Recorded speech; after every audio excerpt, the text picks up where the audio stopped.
Complete proof provide చేశారు. వాళ్ళే వచ్చారు, వాళ్ళు చెప్పారు మేము కూడా వస్తాం ఇన్వెస్టిగేషన్. ఏం చేశారు? ఏం చేయలేదు. ఫస్ట్ వాళ్ళు నిరాకరించారు. వాళ్ళు చెప్పారు దేవర్ నాట్ పాకిస్తానీస్ అని చెప్పారు. తర్వాత అంగీకరించారు because Kasab was in custody. So మన ఒక మార్పు ఆ సినిమాలో ధురంధర్లో ఇదే చూపిస్తున్నారు. ఆ మార్పు మోదీ గారు ఫేమస్ డైలాగ్ ఒకటి ఉంది కదా, ఘర్ మే ఘుస్కే మారేంగే, ఏ నయా భారత్ హై ఘర్ మే ఘుస్కే. దాని తర్వాత మనం ఇంకో సీన్ ఐ థింక్ మన ప్రేక్షకులు కూడా అప్రిషియేట్ చేస్తారు. Of course we should never give away the spoiler. దాంట్లో బడా సాహెబ్ అని చెప్పే ఒక రోల్ ఉంది. ఆయన పేరు మనం చెప్పకూడదు, ఎందుకంటే ఆ సస్పెన్స్గా ఉండియండి ఆ బడా సాహెబ్ ఎవరు అనేది. కానీ మోర్ ఇంపార్టెంట్, దాంట్లో మాట్లాడుతూ మనకు తెలిసిందే పార్ట్ 1లో కూడా చూపించారు వీళ్ళు ప్రింట్ చేసే కరెన్సీ నోట్స్ గురించి. పెద్ద ఒక స్టోరీ ఉంది దానికి. చిదంబరం అండ్ వాళ్ళ కొడుకు కూడా దాంట్లో ఇన్వాల్వ్ ఉన్నారని చెప్పి పార్ట్ 1లో చేశారు. తర్వాత పార్లమెంట్లో కూడా అడ్మిట్ చేశారు దట్ ఆ ప్లేట్లు ఆ ప్రింటింగ్ ప్రెస్ మొత్తం అమ్మింది పాకిస్తాన్కి వెళ్ళిపోయిన తర్వాత వాళ్ళు దాంట్లో 500 నోట్లు 1000 రూపాయల నోట్లు ప్రింట్ చేయడం మొదలుపెట్టిండు, ఫేక్ నోట్స్. అది నేపాల్ వయా ఇండియాలో ఎంటర్ అవుతుంది, ఒకటి కేరళ నుంచి కూడా ఎంటర్ అవుతుంది. అప్పుడు అది కూడా చాలా మటుకు పార్ట్ 1లో చూపించారు, పార్ట్ 2 చూపించారు. కానీ పార్ట్ 1లో చూపించింది కాదు, పార్ట్ 2 చూపించింది. అంటే వీళ్ళు ఆల్మోస్ట్ 60,000 కోట్లు ప్రింట్ చేసి యూపీ ఎలక్షన్స్కి వాడుకోవడానికి తీసుకొచ్చిన టైంలో మోదీ గారు డిమానిటైజేషన్ అనౌన్స్ చేస్తారు. అది మాస్టర్ స్ట్రోక్ అనేది.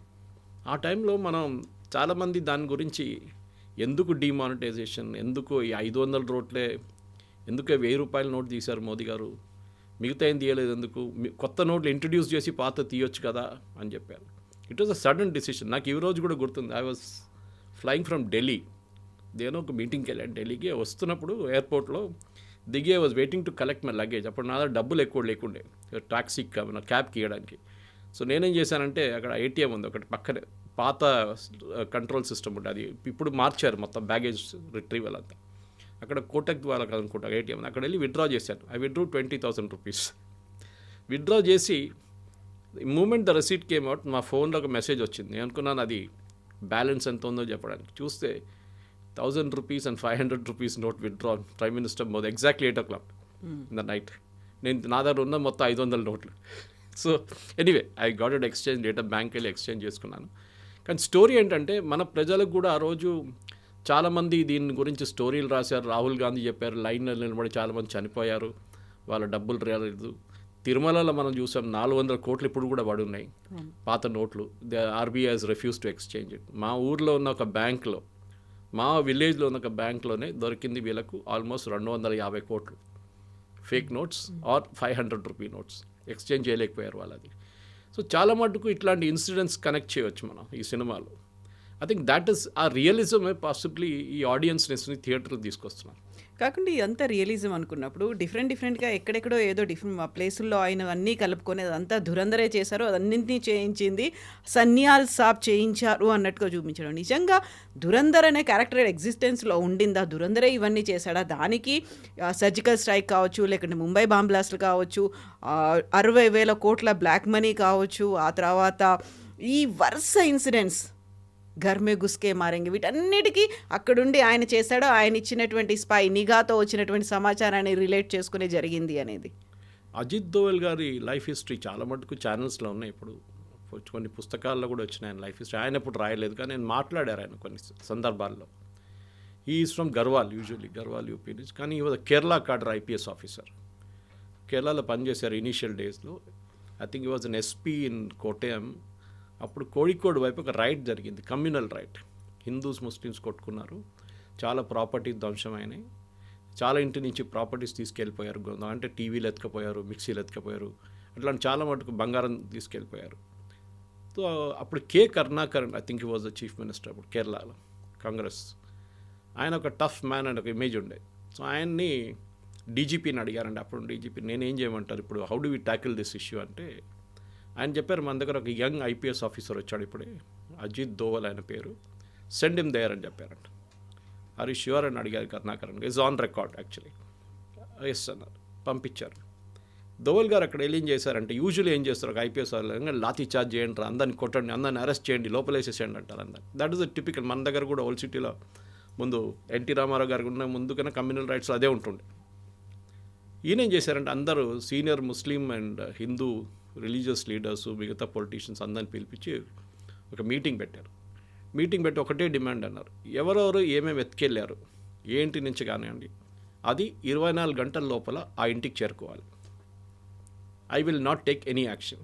ఇది చేయకపోతే నేను యాక్షన్ తీసుకుంటాను. ఇన్ఫ్యాక్ట్ దోవల్ గారు రికార్డ్స్ ఎన్నో ఉన్నాయి. ఇప్పుడున్న ముఖ్యమంత్రి పినరాయి విజయన్ అరెస్ట్ చేసి జైల్లో తీసుకెళ్ళి, అప్పుడు he was very young communist leader, గల్లీ లీడర్ ఆ టైంలో, ఎత్తుకెళ్ళి జైల్లో వేసేసారు రాత్రిపూట ఒకరోజు. నెగోసియేషన్ స్కిల్ అనేది దోవల్ గారిది అన్నిటికంటే పెద్ద స్పెషాలిటీ కవిత గారు. దానికోసం IC 814 జరిగినప్పుడు ఈవెన్ దో మన భారతదేశంలో ఉన్న చాలామంది దాన్ని ఒక ఫెయిలియర్గా అనుకుంటారు, కానీ ఆ రోజు ఆ ఎయిర్క్రాఫ్ట్లో కూర్చున్న ప్యాసింజర్స్ ఇంతమంది ఉన్నారు, ఇంతమంది జీవితాలు 100% పోతుండే. దాని కూడా బ్లాస్టెడ్ ఎయిర్క్రాఫ్ట్.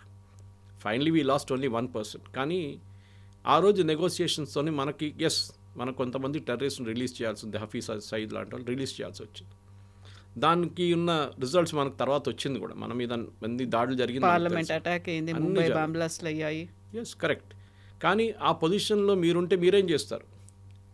ఈవెన్ తర్వాత జస్వంత్ సింగ్ గారి మీద చాలా ఆరోపణలు చేశారు, చిదంబరం అందరూ. కానీ మళ్ళీ చిదంబరం గారే అన్నారు, if I was in that place I would have done the same thing.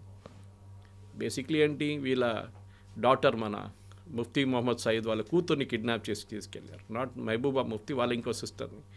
అట్లాంటి కొంతమంది కిడ్నాప్ చేసి వాళ్ళు రిలీజ్ చేయాలని చెప్పి టెర్రరిస్ట్ని రిలీజ్ చేశారు. ఓవరాల్గా it was a foreign policy failure. ఇప్పుడు కూడా చాలామంది ఇంక్లూడింగ్ రాహుల్ గాంధీ కానీ వాళ్ళ పార్టీ వాళ్ళు అంటారు, ఇదే అజిత్ దోవల్ ఈ టెర్రరిస్ట్ని తీసుకెళ్లారు రిలీజ్ చేయడానికి. కానీ ఆ టైంలో ఫస్ట్ వాళ్ళు అడిగింది 300 మందిని. దాన్ని అజిత్ దోవల్ గారు నెగోషియేట్ చేసి 30కి తీసుకొచ్చారు. తర్వాత ఇక్కడ ఢిల్లీ నుంచి వచ్చిన మెసేజ్ అంటే 30 కూడా మనం ఇడవలేము, we will make it 3. And finally 3 మందిని రిలీజ్ చేశారు. అదొక స్కిల్ ఉంది దాంట్లో, మనం మెచ్చుకోవాలి. కానీ అజిత్ దోవల్కి అన్నిటికంటే పెద్ద ఒక రివెంజ్ అనేది అదే ఉండిపోయింది. దానికోసం ఆ వర్డ్ కూడా చూడండి, దురంధర్లో రివెంజ్. ఎందుకంటే ఇది చేసిన వాళ్ళని నేను చూసుకుంటాను ఒకరోజు, ఇవాళ కాకపోతే రేపు వేసుకుంటాను వీళ్ళని. వాళ్ళని ఉన్నారు, ఆ హైజాక్ చేసిన వాళ్ళని అందరు ఇప్పుడు ఎవరు లేరు. This is typical Israeli strategy. Israel మీద ఎవరైనా దాడి చేస్తే, లేకుంటే ఇజ్రాయలీ సిటిజన్స్ని ఎవరైనా చంపితే, వాళ్ళ దాంట్లో మ్యూనిక్ ఒలింపిక్స్లో 11 మంది అథ్లీట్స్ని చంపారు చూడండి. ఆ మ్యూనిక్ ఒలింపిక్స్ చంపిన అథ్లీట్స్లో I think they was 8 terrorist, if I'm not mistaken, 8 or 9. 9 మందిని కూడా ఇజ్రాయెల్ చంపారు. The last fellow was killed about 15 years after the incident. 1972లో జరిగింది. దీని తర్వాత 15 years తర్వాత లాస్ట్ ఒకడు బ్రెజిలియన్ రెయిన్ ఫారెస్ట్ లోపల దొరికింది, అక్కడ వెళ్ళి చంపారు వీళ్ళు ఇజ్రాయలీస్. సో మన దగ్గర కూడా అది ఉండాలి. సో ఎందుకంటే ఒక భయం అనేది దీనికన్నా ముందు లేకుండే, దట్ మనం పాకిస్తాన్లో ఉన్నాం, we're pretty safe, nothing will happen to us అనేది సినిమాలు చూపిస్తారు, అది కాదు. సో అజిత్ దోవల్ గారిది రోల్ ఏముందంటే చాలామందికి తెలిసి ఉండొచ్చు, బహుశా మన ప్రేక్షకులు కూడా. అజిత్ దోవల్ గారు 6 సంవత్సరాలు పాకిస్తాన్లో ఉన్నారు స్పై లాగా. సో చాలామంది అంటారు ఇదే దురంధర ఆ దురంధర అంటారు, పాసిబ్లీ. ఇన్ఫ్యాక్ట్ దీంట్లో ప్రేక్షకులకు నేను చెప్పాల్సింది ఏంటంటే, మీ సినిమా చూసిన తర్వాత టైటిల్స్ లాస్ట్లో డైరెక్టర్ పేరు వచ్చిన తర్వాత సీట్ నుంచి కొంతమంది లేస్తారు, లేవకుండా ఉండాలి. ఎందుకంటే సినిమా ఇంకా ఉంది, దాని తర్వాత యాక్చువల్ ఏం జరిగింది అనేది అక్కడిని తెలుస్తుంది అనమాట. సో అజిత్ దోవల్ గారు పాకిస్తాన్లో ఉన్నారు. అక్కడ ఆపరేషన్ బ్లూ స్టార్, పాకిస్తాన్లో ఏం చేశారు మనకు తెలియదు, కానీ చాలా మటుకు చేసి ఉంటారు అక్కడ. ఆపరేషన్ బ్లూ స్టార్ జరిగినప్పుడు జర్నల్ సింగ్ భింద్రన్వాలే అన్ని లోపల ఉన్నప్పుడు అజిత్ దోవల్ గారు ఒక రిక్షా పుల్లర్గా యాక్ట్ చేశారు. 6 వారాలు ఈ రిక్షాలో సరుకులు తీసుకెళ్తుండే గోల్డెన్ టెంపుల్ లోపలికి, అకాల్ పక్కన వాళ్ళ గురుద్వారా పక్కన నుంచి. వీళ్ళందరినీ ఆయన ఈ ఒక రెగ్యులర్ మెంబర్ అయిపోయారు వాళ్ళ లోపల ఉన్న టెర్రరిస్ట్ వాళ్ళతో. వాళ్ళకి ఫుడ్ తీసుకెళ్ళడము, వాళ్ళకి రైస్, ఫైర్వుడ్ అన్నీ తీసుకెళ్తుండే. ఎవరికి తెలియదు ఈయన ఈ అజిత్ దోవల్ అని ఆ టైంలో. అఫ్కోర్స్ అంత పాపులర్ లేకుండా, అంత పెద్ద పేరు కాదు ఆ టైంలో. కానీ బయటకు వచ్చి జనరల్ కృష్ణ సుందర్జీ కానివ్వండి, మిగతా ఆర్మీ ఆఫీషియల్స్కి మొత్తం ఇన్ఫర్మేషన్ ఇచ్చిందంతా అజిత్ దోవలే దాంట్లో. అండ్ హైలీ రిస్కీ, పట్టుకుంటే వాళ్ళు అంతే finish, they would have killed him. ఇంకోటి చాలా ఇంపార్టెంట్ థింగ్, ఎందుకంటే దురంధర్లో ఇదంతా చూపారు, కానీ అజిత్ దోవల్ గారి రోల్ ఇంకోటి సిక్కింలో ఉండే. సిక్కిం లైక్ భూటాన్ ఒక ఇండిపెండెంట్ కంట్రీ ఉండే ఆ టైంలో. కానీ మన దగ్గర భూటాన్ లాగానే వాళ్ళ డిఫెన్స్ అండ్ కమ్యూనికేషన్స్ మనం చూసుకుంటాం. ఇప్పుడు భూటాన్ కూడా అంతే. భూటానీస్ ఆర్మీ అనేది ఒక చాలా చిన్నది, మొత్తం వాళ్ళ ఆర్మీ మొత్తం మనమే చూసుకుంటాం. ఇన్ఫ్యాక్ట్ డోక్లాం అని మాట్లాడతాం చూడండి, మన చైనాతో Doklam is actually in Bhutan. And మన ఆర్మీతోనే అక్కడ గొడవ జరిగింది అప్పుడు కూడా చైనీస్కి. భూటానీస్ ఆర్మీ కాదు అక్కడ. సిక్కింలో అక్కడ ఒక మొనార్కీ ఉండే ముందు, ఇప్పుడు భూటాన్లో ఉన్నట్లని. కానీ భూటాన్లో ఉన్నంత డెమోక్రటిక్ కాదు, వాళ్ళకు చాలా కరప్ట్. అండ్ అక్కడ ఒక సిఐఏ యాంగిల్ ఉంది, ఎందుకంటే ఆ టైంలో CIA wanted to tackle Tibet. Ajit Doval గారిని పంపించారు in one of his earliest assignments when he was a youngster. పంపించి ఐబీ నుంచి ఆయన అక్కడ వెళ్ళి ఈ రాజులతో వ్యతిరేకంగా ప్రొటెస్ట్ చేస్తున్న వాళ్ళ దగ్గర మాట్లాడచ్చు. Is negotiating skill again. మాట్లాడి ఇంత గొడవ చేసి ఏం చేయలేరు మీరు, ఇన్స్టెడ్ ఆఫ్ మనం పని చేద్దాం, రాజు మీద ప్రెషర్ పెడదాం మొనార్కీ మీద టు డూ ఎ రెఫరెండం, అంటే ఓట్, మన ఇండియాతోనే వెళ్ళాలన్నా మనం ఇండిపెండెంట్గా ఉండాలన్నా. It was considered almost impossible. కానీ అజిత్ దోవల్ గారు అది కన్విన్స్ చేసి వాళ్ళని ఒక మూమెంట్ క్రియేట్ చేసి అక్కడ, and Sikkim became part 22nd state in the Indian union ఆ టైంలో. అదొక పెద్ద, ఎందుకంటే ఆ సిక్కిం అనే మన చేతి నుంచి పోయి ఉంటే ఆ రోజు మనకి భూటాన్ పక్కన సిక్కిం ఈ రెండు మన చేతి నుంచి పోతుంది. సో అప్పుడు నాథులా పాస్ కానివ్వండి, మిగతా చైనీస్ వైపు ఉన్న క్రాసింగ్స్ అంతా we would have lost it forever. కానీ అదొక చాలా పెద్ద ఇది ఉండే. దీని తర్వాత సిక్కింలో ఉన్నప్పుడే అజిత్ దోవల్ గారు, దాని తర్వాత దానికన్నా కొన్ని రోజుల తర్వాత తెలియదు కానీ మళ్ళీ వెళ్ళి 3 సంవత్సరాలు చైనాలో ఉన్నారు. కొంతమంది 6 అంటారు, ఆయన క్లియర్గా డిఫైన్ చేయట్లేదు. లేकिन he agreed, he went to China. చైనాలో ఉన్నారు. చైనాలోని ఏ భాష మాట్లాడతారు మనకు తెలియదు. మ్యాండరిన్ మాట్లాడాలి కదా, he has to speak that language.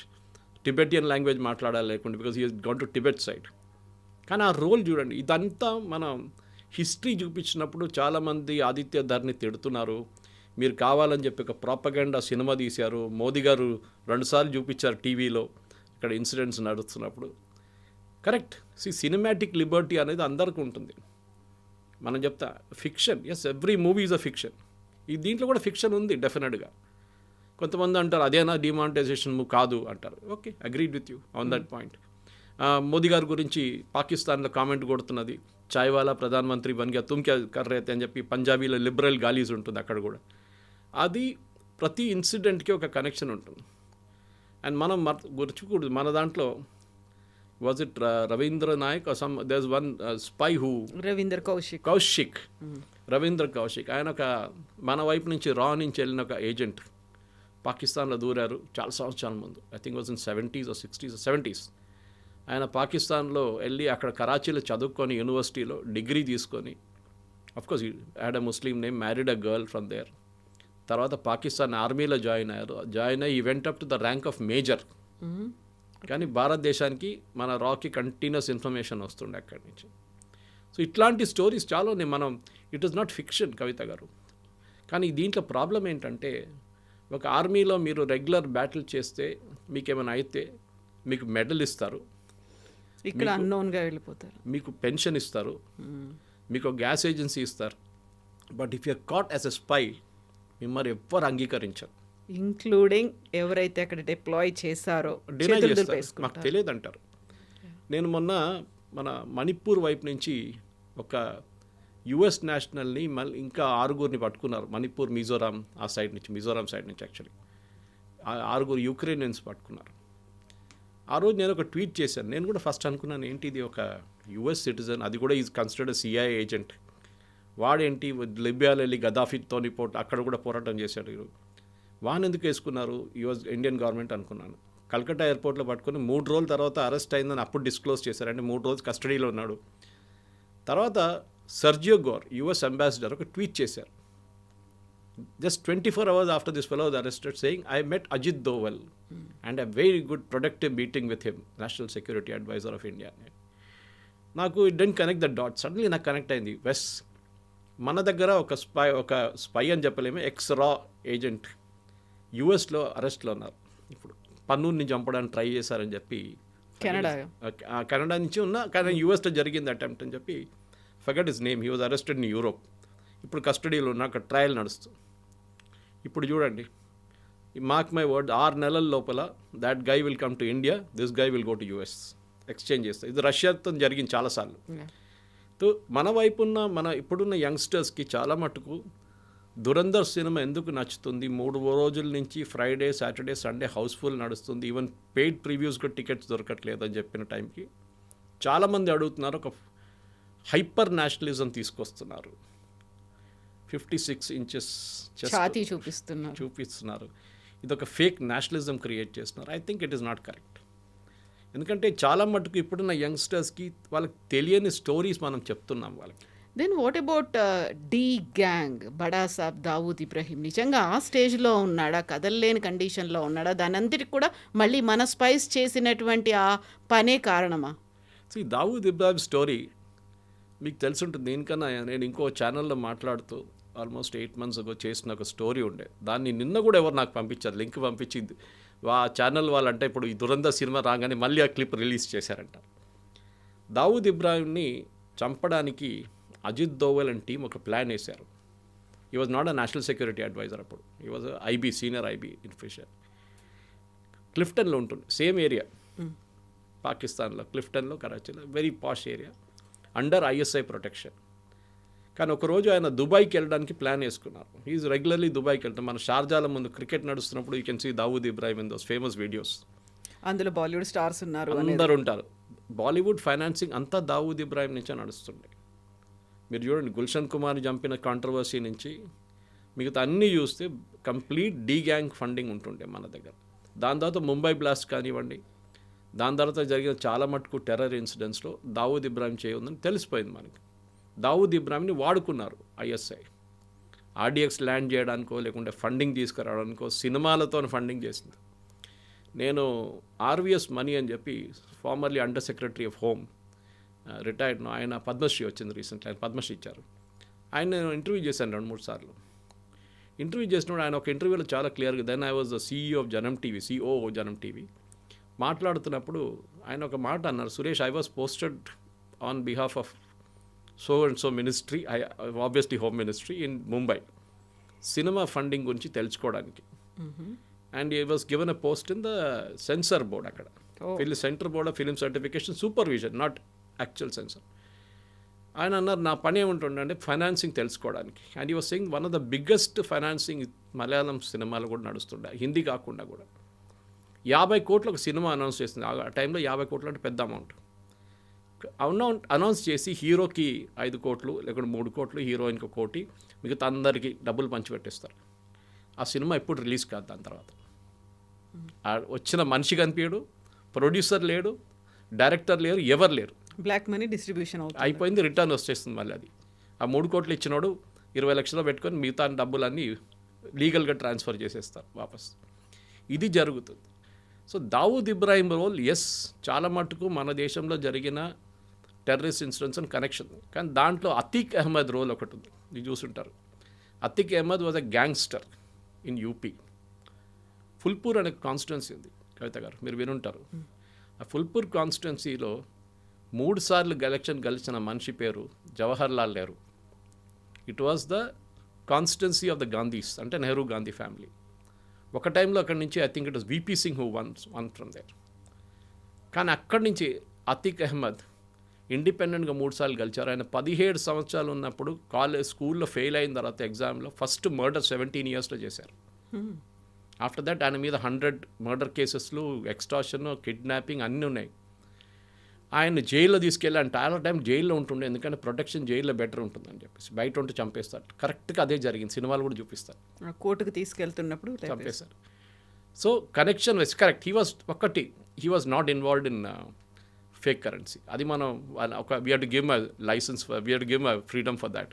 అది సినిమాటిక్ లిబర్టీ తీసుకున్నారు. ఎవరో తల మీద పెట్టాలి కాదని చెప్పి అతీక్ అహ్మద్ తల మీద పెట్టేశారు. కానీ ఈ వాజ్ పక్కా గ్యాంగ్స్టర్. సమాజ్వాదీ పార్టీ తర్వాత, దానికన్నా ముందు అప్నా పార్టీ అని ఒక పార్టీ ఉండే.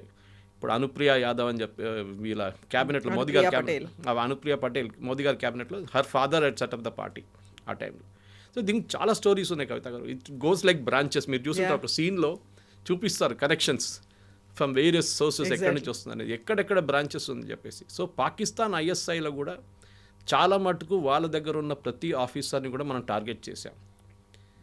చాలామందిని చంపిన దానికి న్యూస్ ఎప్పుడు బయటికి రాలేదు.